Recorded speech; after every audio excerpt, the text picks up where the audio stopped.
Chapter 4. War. It took us the better part of a week to reach Slanich, a deep-water port fat enough to feed a dozen armies and mean enough to starve 2. By the time we sighted its cranes and rat nest rooftops, the city filled half the horizon.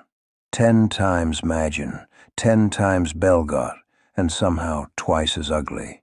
It smelled like piss and brine and hot iron. Sounded like an angry barrel of wasps. Some of the brothers called it home, Rusty and Mole among them. If others were native, they kept it quiet. You didn't own your past in our line. Your past owned you. The captain found his feet inside a day. That was his way. Walk in, look once, and decide where the coin lived. Before the salt had crusted out of our beards, he was already making calls, sending the lieutenant to rattle the new boys like pans in a cupboard. "Sharpen this fucking sword," the lieutenant's voice carried down the yard. "You thick in the skull? Think you can kill a man with a butter knife?" He moved down the line, nudging points, flipping blades, bullying competence from men who didn't know yet what fear tasted like. Rusty shadowed him, arms folded, ready to cuff any mouth that answered back. York drifted near and nudged my elbow. "He always such an ass," he whispered. I was more annoyed he thought we were friends. "Shut your mouth, meat," I said, just loud enough to count as advice.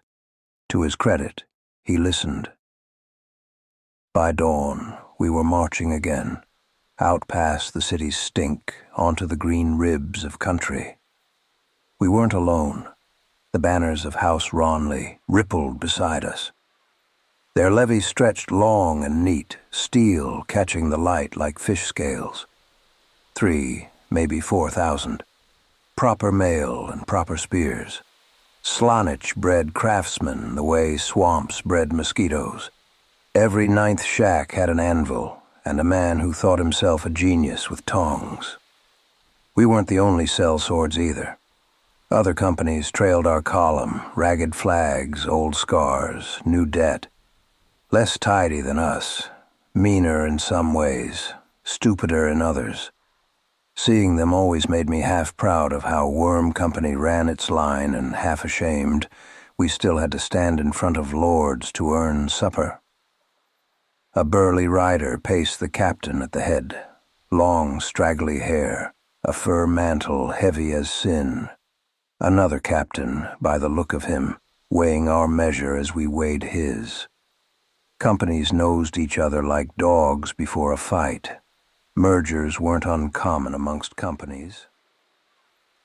Mud had been given a horse for the day. Some men with seniority rode to spare their legs. He steered the nag alongside the file where I marched. "Captain's making a mistake," he said low.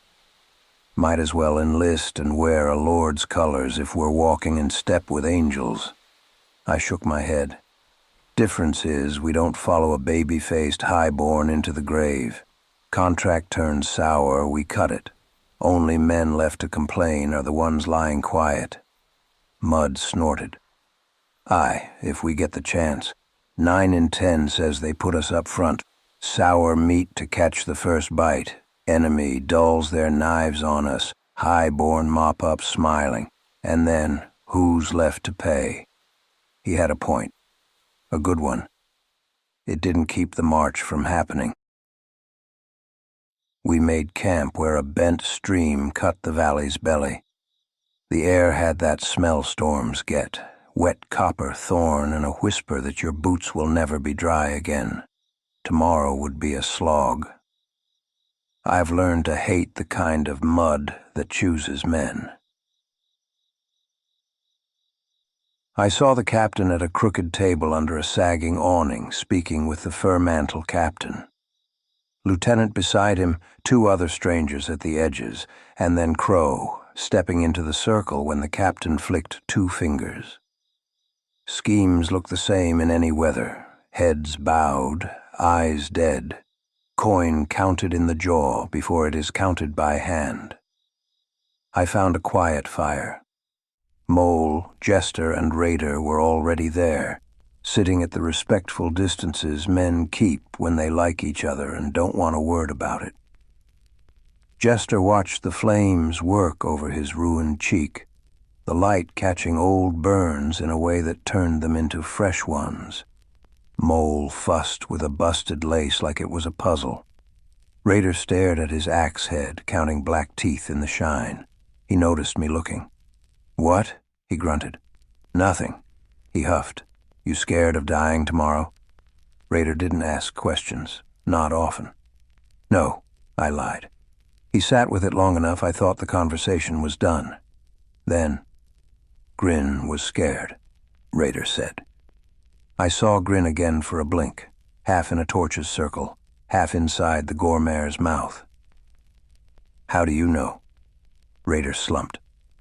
"He shit himself when it grabbed him." Mole's head jerked up. Jester didn't move at all, like stone learning patience. "How do you know he shit himself?" I asked, because curiosity is a bad habit of mine. "Smelled Grin's shits for years," Raider said. "Man had troubles with milk." "In that cave?" "Same stink. It was him." Mole shrugged. "Thought it was the creature." "Nah," Raider said. "Grin." I lifted the wineskin. To Grin, and to the things we don't tell until we have to. Raider's face cracked into something that remembered how to be a smirk. "Aye," he said, and drank. Mole drank too. Jester didn't blink. By first light, every man had his iron, his leather, and his shakes. The Ronley officers arranged us like furniture. Worm Company and the other merc bands went to the lip of the valley, vanguard by decree. 500 give or take, strung across the low ground like bait. Behind us, the Lord's army stood tidy and bright. Ahead, the enemy wore dark colors and bad intentions. Hard to count through the mist, but there were more of them. Double, maybe. Numbers didn't matter when the weather was this shit. The signal horns fought the wind and lost. Orders bled apart before they found ears. The rain came quick and heavy, straight down, iron rods from a gray sky, turning the ground to soup and the men to statues. I took stock because that's what you do when you can't control a thing. Rusty 2 files down, helm low, mace tucked behind shield. Lieutenant to our left, jaw like a trap. Jester adjusting his strap without looking anywhere. Mole white about the mouth and pretending he wasn't. Mud on his feet again, horse sent back. No sense wasting the beast in a bog. York somewhere behind me, thank all the little gods. I didn't want to see his first panic up close. I was cold. I was hungry. I wanted to be somewhere that wasn't between 2 kinds of steel and a lord's plan. The captain rode the line once, cloak heavy with water, face unreadable. He said nothing. He didn't have to. His look meant the same thing it always meant. Do your work, live if you can, take the coin if it comes. The fur-mantle captain trotted up beside him and spat in the rain. "Signal's garbage," he called. "When they blow, we'll go. When they stop, we keep going. Sound fair?" "Fair," the captain said. That was the whole agreement. Sellswards write shorter contracts when it gets messy. The enemy moved first, shapes grayer than the rain, stepping through it like a curtain. Drums beat somewhere out there, dull as fists against a door. Their front line carried long spears and raw patience. We carried whatever the quartermaster had left in the wagon. Mismatched mail, patched plates, hooks and nets from the last cave job, a roll of bandages that would run out by noon. "Shields!" Rusty's voice cut through the soup like a knife through fat. We lifted wood gone slick and heavy. "Close up!" We closed up. The line became a single, awkward beast. "On my count," the lieutenant barked. and I could hear the anger he kept for the world that refused to be neat. 1, 2, an arrow skipped across my shield and died at Howler's feet. 3! We stepped. The first yards are always the hardest. The ground doesn't want you. The sky doesn't want you. Your stomach doesn't want anything. Then the distance shrinks, and men stop being ideas and start being targets. Arrows fell like a bad memory. Not many, not clean. Wet bowstrings hate war. The ones that came still did their work. Someone behind me made a sound like a wineskin kicked open. We kept moving. Mud leaned close as we trudged, words barely breath. We break first. We die first. Then don't break, I said. He grunted. Aye. The two armies found one another the way rivers find the sea, messy and inevitable. The front lines touched and everything became personal. Spear points searched gaps, blades tested wrists, boots slid, shields rang. We pressed. They pressed back. There's no poetry in it, just effort and the little circle of wet ground you own until someone takes it. A man in a black-dyed gambeson lunged at me, spear low. I caught the shaft on my rim and shoved. He reeled. Raider's axe took his collarbone and whatever courage he brought to work. "Left!" Rusty roared. "Left, you sons!" We shifted as one, the whole line slewing because the left had found a hole or been made into one. I saw a banner dip and a knot of our mercs vanish as if the mud ate them. The lieutenant slammed into the gap with his file, teeth bared, helm crest ruined by the rain. For a blink, he looked like the statue the city thought he was. Then he became a man again and hit things until they were quiet. Time lost meaning. It became counting breaths. It became the weight of a shield you no longer felt as separate from your arm. It became the decision between stepping forward and falling down. A horn blew behind us, Ronley brass, sharp and bright, the kind of sound that made boys feel brave in parades. It meant something. I didn't know what. The rain smothered translation. We held because Rusty told us to and because holding was cheaper than running. We gave ground when the earth took it and took it back when we remembered how to hate. At some point, 2 minutes 20, a lifetime, the enemy's front bent. Not much, a slack where there had been taut. I felt it through my boots before my eyes trusted me. Raider felt it too and took a long step like a man boarding a boat he wasn't sure he wanted. "Push," Rusty said, quieter than before, like talking to a skittish horse. "Push now." We did, and for a breath, in the rain and the stink and the noise that wasn't noise, I believed we might live long enough to spend our pay. We pushed. The line surged like a drunk trying to stand, messy, desperate, loud.